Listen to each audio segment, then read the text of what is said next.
아름다운 찬양 감사드립니다. 말씀을 나누기에 앞서서 한 가지 안내 말씀을 드리겠습니다.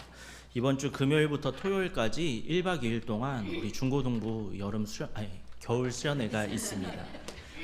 제가 말이 헛나올 정도로 많이 갈급해서 그러는데요. 저희 성도님들이 저희 중고등부에서 이번 주에 수련회 가는 거를 잘 모르시더라고요. 그래서 그 절박한 마음을 안고서 이 시간에 잠시 안내 말씀을 드립니다. 여러분의 후원과 기도가 정말로 절실히 필요합니다. 많은 후원과 기도를 부탁드립니다. 이제 함께 말씀 나누겠습니다. 여러분 신앙생활 하시면서 거룩이라는 단어 많이 들어보셨죠? 안 들어보셨나요? 그리고 또 거룩에 대한 설교도 아마 많이들 들어보셨을 겁니다. 저도 정확하게 언제인지는 기억이 잘 나지는 않지만 한빛교회에 와서 거룩을 주제로 말씀을 전했던 기억이 있습니다. 그런데 그럼에도 불구하고 오늘 저는 여러분과 함께 다시 한번 거룩을 주제로 말씀을 나누려고 합니다. 하나님을 믿고 신앙생활을 하는 우리에게 있어서 가장 중요한 것이 있다면 무엇이라고 할 수가 있을까요? 굉장히 많은 것들이 떠오르잖아요. 그런데 답은 사실 간단합니다. 가장 중요한 것은 하나님입니다. 동의하시나요? 네. 감사합니다. 그리고 두 번째로 중요한 것이 있다면 그것은 하나님의 나라입니다. 그리고 세 번째로 중요한 것은 하나님의 뜻입니다. 우리는 신앙생활을 하면서 하나님을 믿고 하나님의 나라를 소망하고 하나님의 뜻이 이루어지기를 구해야 하는 것입니다. 그런데 우리는 신앙생활을 하면서 정말로 하나님을 구하고 하나님의 나라를 소망하고 하나님의 뜻이 이루어지기를 간구하고 있습니까? 아니면은 나의 나라를 세우기를 소망하고 나의 뜻이 이루어지기를 간구하고 있습니까? 예수님께서 이 땅에 오셔서 제자들에게 기도를 새로 가르치시면서 이 우선순위에 대해서 말씀해 주셨습니다. 그것이 바로 주기도문입니다. 다들 외우고 계시죠? 하늘에 계신 우리 아버지여, 이름이 거룩히 여김을 받으시오며 나라가 임하시오며 뜻이 하늘에서 이루어진 것 같이 땅에서도 이루어지이다. 아멘이신가요? 네. 우리가 구해야 할 것, 그 중에서도 가장 첫 번째로 구해야 할 것은 바로 하나님의 이름이 거룩히 여김을 받아야 하는 것이고, 두 번째는 하나님의 나라가 이 땅 가운데 임하는 것이고, 세 번째는 바로 하나님의 뜻이 이 땅 가운데에서 이루어지는 것입니다. 이것이 바로 우리가 신앙생활을 하면서 올바르게 가져야 하는 우선순위라고 할 수가 있습니다. 이 우선순위가 바로 서 있지가 않으면 우리는 잘못된 신앙생활을 하고 있는 것일지도 모릅니다. 이것을 반대로 생각해서 우리가 올바른 신앙생활을 하기 위해서는 이 우선순위가 바로 서 있어야 하겠죠. 특별히 오늘의 말씀을 통해서 우리에게 거룩하라고 말씀하시는 하나님의 뜻을 배우고 그 하나님의 뜻을 순종하며 살아갈 수 있기를 바랍니다. 먼저 거룩이라는 단어에 대해서 한번 살펴보겠습니다. 이 거룩은 히브리어로 코데쉬라는 단어인데요. 잘라냄, 구별됨, 분리함 이런 뜻을 가지고 있습니다. 정확히는 더러움과 분리된 상태, 이것을 일컫는 단어가 바로 코데쉬라는 단어입니다. 즉 하나님께서 우리에게 거룩을 요구하신다는 것은 곧 우리에게 더러운 것으로부터 구별되어야 한다, 더러운 것으로부터 분리되어야 한다라고 말씀해 주신 것과 같습니다. 그런데 하나님께서는 왜 우리에게 거룩하라고 구별되어야 한다고 말씀을 하신 것일까요? 그리고 우리는 어떻게 해야 구별될 수가 있고 또 무엇으로부터 분리가 되어야 하는 것일까요? 하나님께서 아담과 하와와 잘 지내실 때에는 아무런 문제가 없었습니다.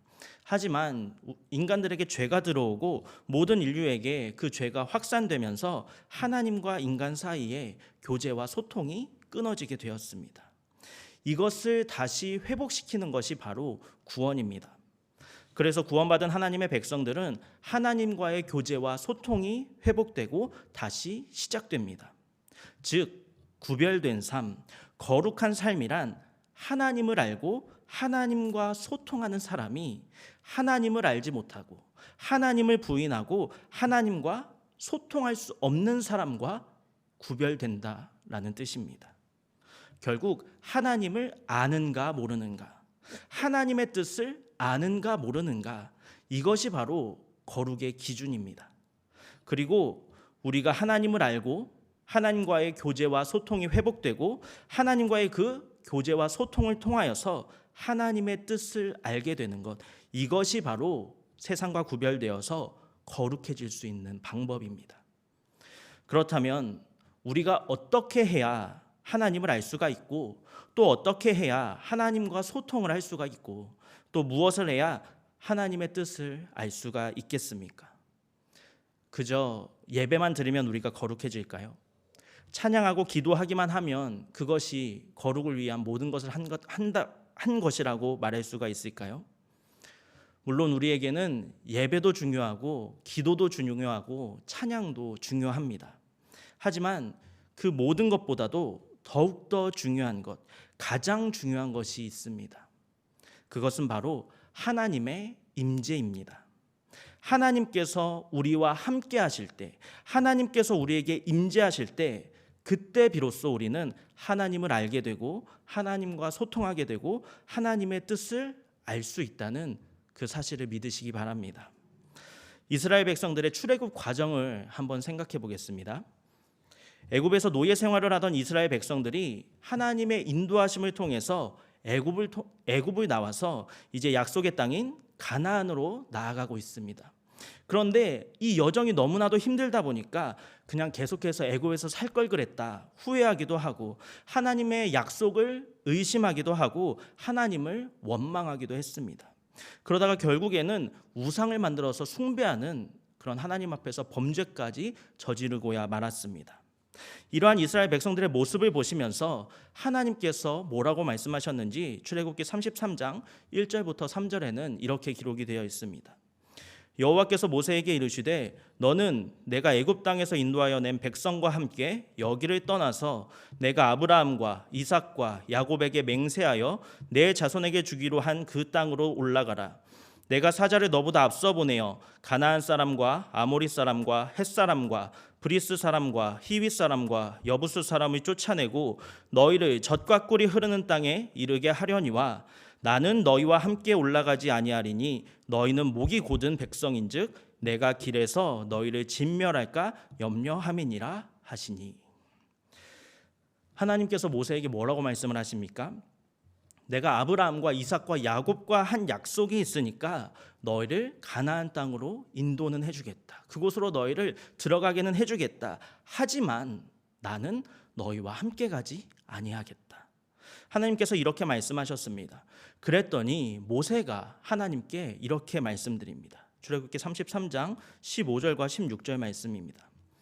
모세가 여호와께 아뢰되 주께서 친히 가지 아니하시려거든 우리를 이곳에서 올려보내지 마옵소서. 나와 주의 백성이 주의 목전에 은총 입은 줄을 무엇으로 알리이까? 주께서 우리와 함께 행하심으로 나와 주의 백성을 천하 만민 중에 구별하심이 아니니까. 모세가 하나님께 뭐라고 말씀을 드립니까? 주님께서 가지 않으신다면 우리도 가지 않겠습니다. 이렇게 말씀을 드립니다.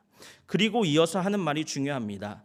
주께서 우리와 함께 행하심으로 나와 주의 백성들을 천하 만민 중에 구별하신 것이 아니십니까? 조금 전에 거룩이란 구별된다라는 뜻이라고 말씀드리지 않았습니까? 그런데 여기에서 모세는 뭐라고 말을 하냐면 주님께서 우리와 함께 행하심으로 우리를 구별하셨다. 이렇게 말씀드리고 있습니다. 즉 우리가 거룩하게 된다는 것, 다시 말해서 하나님을 알고 하나님을 소통하는 우리가 하나님을 부인하고 하나님과 소통할 수 없는 사람들과 구별될 수 있는 것은 하나님께서 우리와 함께 하시기 때문이라는 것입니다. 이처럼 거룩이란 하나님과 함께 하는 것입니다. 거룩하신 하나님께서 우리와 함께 하셔서 우리는 이 더러운 세상의 어떤 것과도 구별된 특별한 존재가 됩니다. 우리의 어떤 노력이나 공로가 아니라 하나님의 임재, 하나님께서 함께 하심, 그것이 우리를 거룩한 존재로 구별시켜 준다는 것입니다. 그런데 안타깝게도 오늘날 많은 사람들이 하나님의 임재에는 별 관심이 없습니다. 그저 내가 하나님을 믿는다는 사실에 만족하고 있고 내가 교회에 등록해서 소속되어 있다는 그 사실에 안주하고 있기 때문입니다. 내가 하나님을 부인하는 것은 아니니까. 나는 교회에 나가고 있으니까, 예배드리고 말씀을 들으니까 천국에 간다고 생각하고 복받을 것이라고 생각하고 나는 세상과 구별된 거룩한 인생을 살아가고 있다, 이렇게 생각하고 있는 것입니다. 하지만 이러한 생각은 너무나도 큰 착각입니다. 하나님의 임재가 우리를 거룩한 존재로 구별시켜 주는데 하나님의 임재에는 별다른 관심을 두지 않으면서 우리가 어떻게 거룩한 인생을 살 수가 있겠습니까? 그것은 불가능한 일입니다. 우리가 하나님의 말씀대로 거룩해지려면 우리는 반드시 끊어졌던 하나님과의 관계를 회복하고 그분의 임재를 통해 하나님과 친밀한 관계 속으로 나아가야만 합니다. 그런데 우리는 거룩을 위해서 어떤 노력을 하고 있습니까?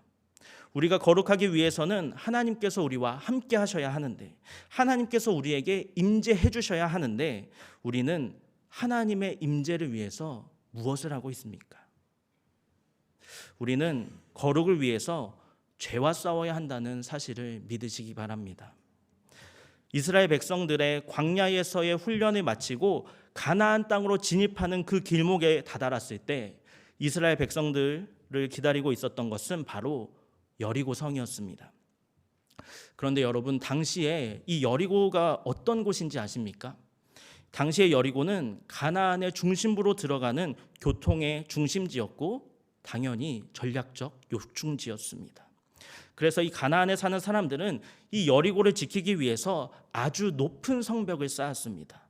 우리가 흔히 여리고 성이라고 말하는 여리고의 성벽은 이방 민족의 침입을 막기 위해서 아주 넓은 지역에 굉장히 높은 성벽을 쌓은 난공불락의 요새, 이것을 뜻하는 것입니다. 고대의 전쟁에서는 이런 성벽을 공격해서 함락시킨다는 것은 거의 불가능한 일이었습니다. 그래서 이 성을 포기하고 성 안에 양식이 다 떨어질 때까지 기다리는 것, 이것 말고는 이런 성을 함락시킬 수 있는 방법이 특별히 없었습니다. 그리고 이것은 이스라엘 백성들도 마찬가지였습니다. 이스라엘 백성들이 군사력으로 여리고성을 점령한다는 것은 불가능한 일이었습니다. 게다가 이 여리고성은 성벽만 견고한 것은 아니었습니다. 왜냐하면 이 여리고성의 안쪽에는 철병거와 같은 철제 무기로 무장한 강력한 군사들도 있었기 때문입니다. 한마디로 이 여리고는 단순한 군사력만으로도 이스라엘 백성들을 충분히 압도하고도 남을 만한 그런 수준이었다는 것입니다. 객관적으로 봤을 때 이스라엘 백성들은 여리고와 전쟁을 벌이면 100이면 100, 다 죽을 수밖에 없었습니다. 성경에도 그것을 증언하고 있습니다.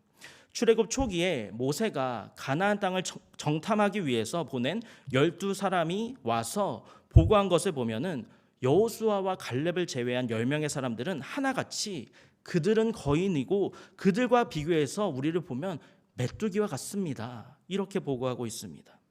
이스라엘이 가나안을 전쟁으로 점령하는 것은 불가능하다는 말입니다.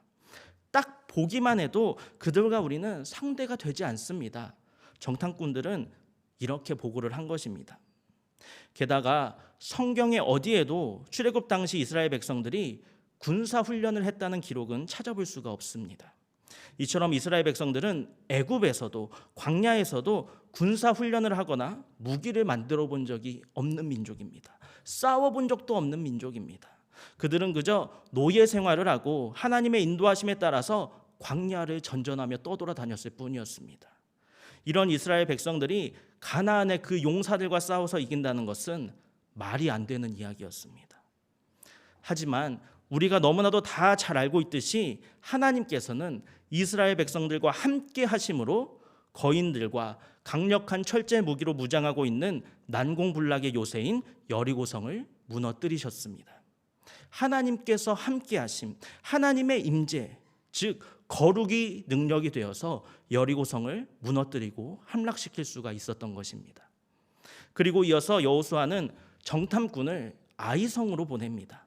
정탐꾼들은 그 아이성에 가서 아이성을 살펴보고서 와서 아이성은 작은 성이기 때문에 우리가 다 같이 갈 필요도 없습니다. 소수의 병력만 보내도 충분히 함락하고도 남을 만한 연약한 성이 바로 아이성입니다, 이렇게 보고를 합니다. 그래서 여호수아는 이 정탐꾼들의 말대로 3,000명만 보내서 아이성을 점령하려고 했습니다. 그런데 그 결과가 어땠는지 아십니까? 완전히 참패하고 말았습니다. 수많은 이스라엘 백성들이 다쳤고 전사자도 36명이나 나왔습니다. 여러분, 가나안의 가장 크고 강력한 요새였던 여리고 성도 아무런 부상자 없이, 아무런 사상자 없이 점령했는데, 그에 비해서 보잘것없었던 아주 작은 성이었던 이 아이성은 왜 그렇게 처참하게 실패해야만 했을까요? 그것은 아간이라는 사람의 범죄 때문이었습니다. 하나님께서는 여리고성을 점령한 다음에 그곳의 모든 전리품을 하나님께 온전히 바쳐라, 이렇게 말씀하셨습니다. 그런데 이 아간이라는 사람이 하나님의 그 말씀을 어기고 외투 한 벌과 은 200세겔, 금 50세겔을 몰래 훔쳤습니다. 바로 이것 때문에 이스라엘 백성들이 아이성에서 참패를 경험하게 되었습니다. 그런데 여러분 한번 생각을 해보시기 바랍니다. 아간 한 사람의 죄 때문에 수십 명의 이스라엘 백성들이 죽고 그보다 더 많은 사람이 다쳤습니다. 왜 아간 개인의 죄가 이스라엘 공동체 전체에까지 영향을 미쳐야만 하는 것일까요? 그리고 아간의 죄는 구체적으로 무엇을 말하는 것일까요? 하나님의 말씀에 따르지 않은 불순종이 아간의 죄일까요? 아니면 하나님께 바치라고 했었던 전리품을 훔친 절도죄가 아간의 죄일까요? 그것도 아니라면 하나님께서 그토록 실패하게 만드신 그 아간의 범죄, 그것은 과연 무엇을 말하는 것일까요? 아간의 죄는 거룩한 전쟁의 의미를 퇴색시키는 그런 범죄였습니다.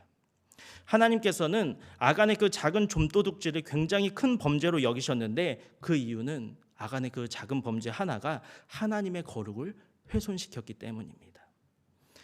하나님께서는 이스라엘 백성들을 출애굽시키시고 광야에서의 세월을 통해서 그들을 하나님의 백성으로, 하나님을 닮아가도록 훈련시키셨습니다.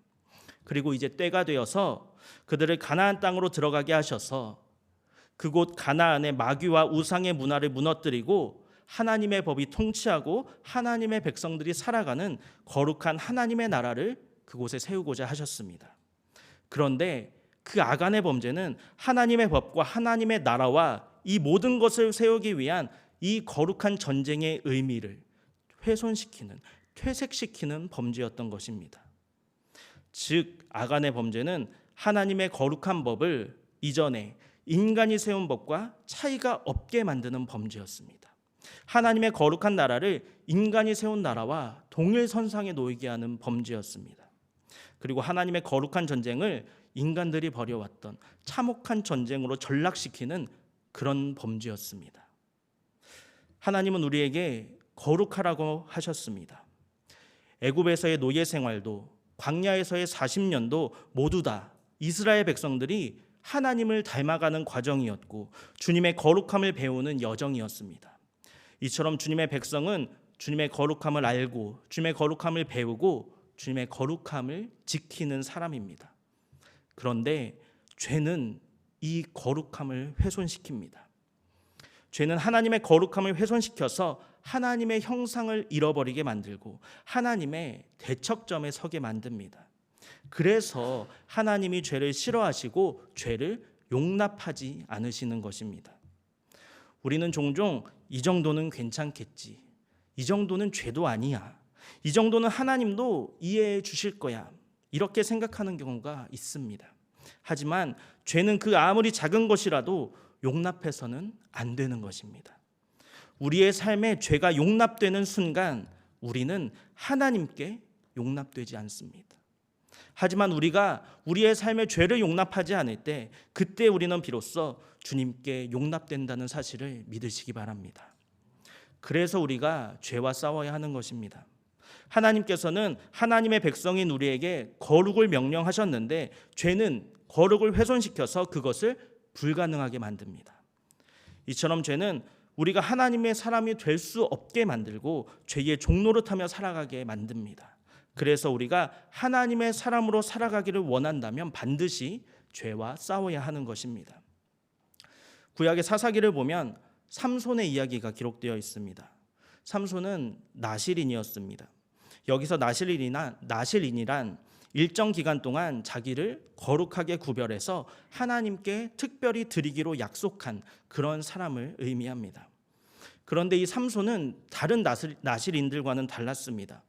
보통 나실인은 자기가 스스로 하나님 앞에 헌신하겠다고 서원을 하지만 삼손은 어머니의 태중에 있을 때부터 하나님께서 직접 삼손을 거룩하게 구별하셨고 정해진 기간만 나실인으로 살 것이 아니라 일평생을 하나님 앞에 나실인으로서 구별된 삶을 살게 하셨습니다. 이처럼 삼손은 평생을 나실인으로서 하나님 앞에 거룩하게 구별된 사람이었습니다. 그런데 거룩이란 하나님께서 함께 하시는 것이다 이렇게 말씀드리지 않았습니까?